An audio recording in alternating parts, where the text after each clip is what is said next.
I'm coming at you today with a really old school craft that I remember doing when I was a little girl. It's a recycling craft, which means you are going to be using materials that you've used before, or upcycling. So taking materials that you've had before and doing something new, repurposing them. So I have a stack of magazines that I've gone through, and I was looking for pages that had some interesting colors, some good images here that I could use, and I have ripped them out, and I've got some really nice bright colors here, and then I have some plain ones to see, just depending on what palette you would like to use. You could also, if you have nice decorative paper, you could do it with wrapping paper or scrapbook paper.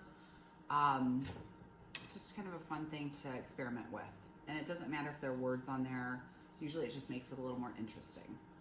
So you're going to need something to wrap this around. I have a straw that I found around the house. You could do a Q-tip. Ideally, if you had a bamboo skewer, would be a great size for this, depending on what kind of thread you want to thread it through when you're finished.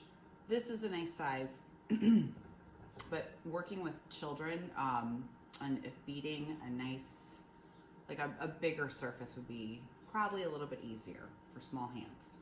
So I'm going to show you with this one, and you can see I cut a very narrow triangle, and you want to have kind of a point at the end. It doesn't have to be, it's personal preference. This is how wide your bead is going to be. So the widest part of your paper is the width of your bead. So what you're going to do is you're going to start by wrapping it around. You don't want to do it too tight that it's not going to come off, but you want it pretty tight because all you're doing is just rolling it up. Okay, and when you get to the end, you're going to put a dab of glue. Now I'm using clear glue here, which is working in my favor because it shouldn't change the color of the paper I'm using, and that's a bead. I could let it dry on there, or if I'm very careful, it should slide right off, and it should be able to dry like that. Now, if you were making a bead, a whole bunch of these beads, and you wanted them to last for a while, I've seen some beautiful jewelry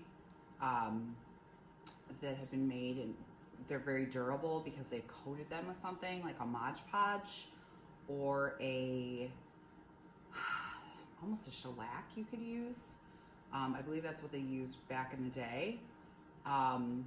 Or honestly, if you have this, you could go ahead and put it on. Just make sure it doesn't cover up the hole that you're trying to lace through later. So I'm going to go ahead and secure that, pop it off. You can see it does not take very much time. It's also good for cutting skills because I have to say we don't get as much practice cutting. Our younger ones don't in school these days. So that would be a nice activity. I have beads that I brought from home. I also tried fabric, which didn't look too bad. If you coat this in either the glue or a Mod Podge, it would get hard and it would be kind of cool.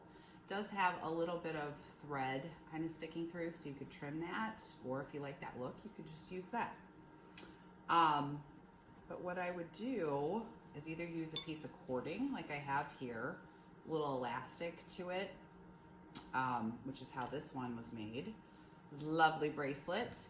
Or you could even use wire. If you had wire, that would give it a little more strength and durability. If you want to make a bracelet, you could make, one of the things that this reminds me of is like the beaded curtains that they used to make a long time ago. So that's kind of a cool throwback. Or embroidery floss. You can string it yarn. You could use really anything you want to string them together. But you can have like a nice little collection of these to work with and make something interesting. So I'd love to see what you do with it. Have a great day.